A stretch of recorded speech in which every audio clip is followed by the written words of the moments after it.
Ultra Q and Season 1 of Ultraman are coming out, I believe both in October, official US releases or international releases with English subtitles. And Tsubaraya Productions has had a official English YouTube channel for, I don't know, 6 months to a year that they've been releasing stuff onto. And it's finally here. I think today's the 30th, or maybe it's the 29th, I don't know. But Ultra Fight Galaxy is here, and I thought it was originally just going to be subs, but it turns out it has dubs, or a dub as well. And I'm really excited about what Tsubaraya Productions is doing. And I am interested and invested in checking out more of Ultraman and enjoying it. I've already pre-ordered Season 1, the full box set, and I'll be talking about that here. My name is MJ, or you can call me MJ. This is Going Ultra, unofficially Season 3, where I'm going to be talking about Ultra Fight Galaxy. This is just the first episode. I'm going to try to keep this review and my thoughts on it under 5 minutes, just like the show is 5 minutes or less. So here we go. So first of all, I think this is a great, the concept or the conceit behind Ultra Galaxy Fight is that you have these evil Ultramen, or whatever they're called in reality, because I'm not, I don't have enough familiarity with Ultraman to know what evil-looking Ultraman type guys are called. One of them's called Ultra Killer? Dark Ultra Killer or something like that. I know that for sure. And there's a Dark Geed. So I believe these are, dark or evil Ultramen.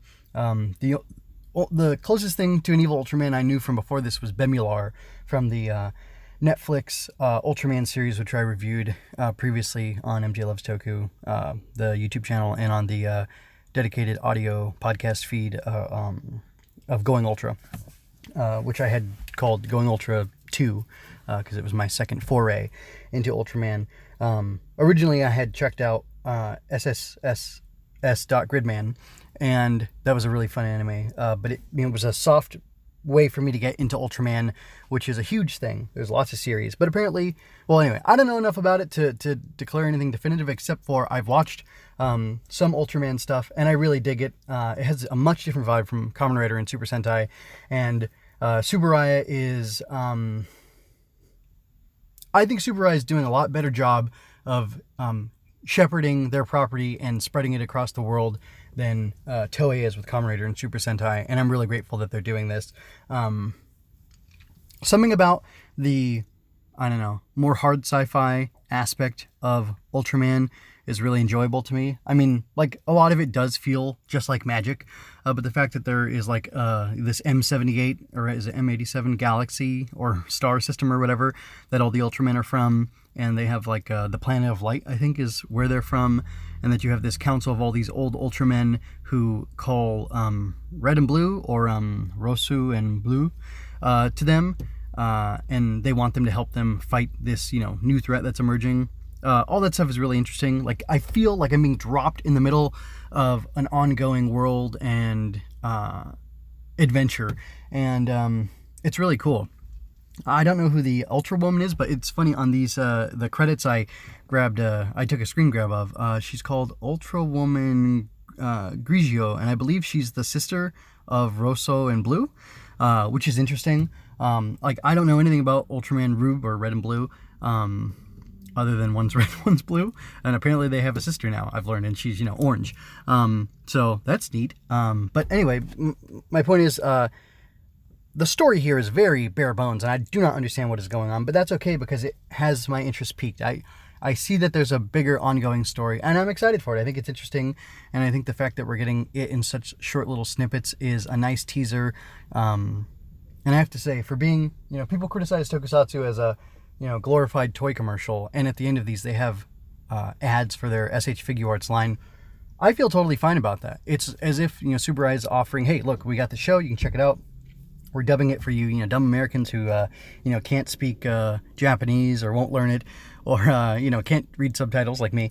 And, at the end of it, this stuff is so cool. It has such a great spectacle. It has such a great aesthetic that you're going to want to buy these toys, and we're going to offer you those toys. And I like it. So, Yeah, this was much less a review of the episode because I don't know what happened in the episode. Like, I could tell you the events, but it was all kind of a mishmash of things happening. But it was all like setting the stage for this, for the rest of the narrative. And I don't know how long this is going to be, but I hope it's like 10 or 12 episodes, because that'd be, well, like 10 would be great, because then you'd get like a 50-minute little movie out of it. And I can't say that this had like a beginning, middle, and end to it. It was all kind of vignettes, and it made you aware of what was going on without actually telling you what's going on. And again, it got my interest, and I like the fact that they effectively used it as a toy commercial. And I actually got sucked into watching the whole playlist that this was on, which gave a brief introduction to some of the other Ultramen who were featured in this little series. So that was pretty cool. Anyway, I'm going to get out of here. I liked it. I would suggest you watch it if you haven't yet. Definitely worth your time. Anyway, check out mjmunoz.com for more of my work. I'm currently reviewing Spider-Man comics and writing original fiction you can find there. Toku Timber is over, pretty much. I haven't done enough drawings. I did maybe 10 or 15 total, which is less than I'd like to do, but, what can you do? That's such is life. Anyway, I'm an aspiring author who will gladly accept your financial support through coffee. MJ Loves Toku can be found on, or rather, this is not MJ Loves Toku. This is Going Ultra, which can be found on YouTube, iTunes, Google Play, Stitcher, and mjmunoz.com. Relevant links are in the show notes. All the stuff. If you enjoyed this, give me a like. You can share it, spread the good news of this show. And if you subscribe and ring the notification bell, you can get notices of every time these come out. And I'd really appreciate that. Also, I have a original story I'm pretty proud of. I just wrote it. It's called The Hammer Falls, and it's up now on the blog on mjmunoz.com under shorts, I think. mjmunoz.com/shorts or short. Anyway, I read it to you, and it's also there, just text that you can read on your own. If you could check that out, that'd be really cool. Anyway, I don't know how to end this in an Ultraman-y way, so I don't know, swatch or something like that.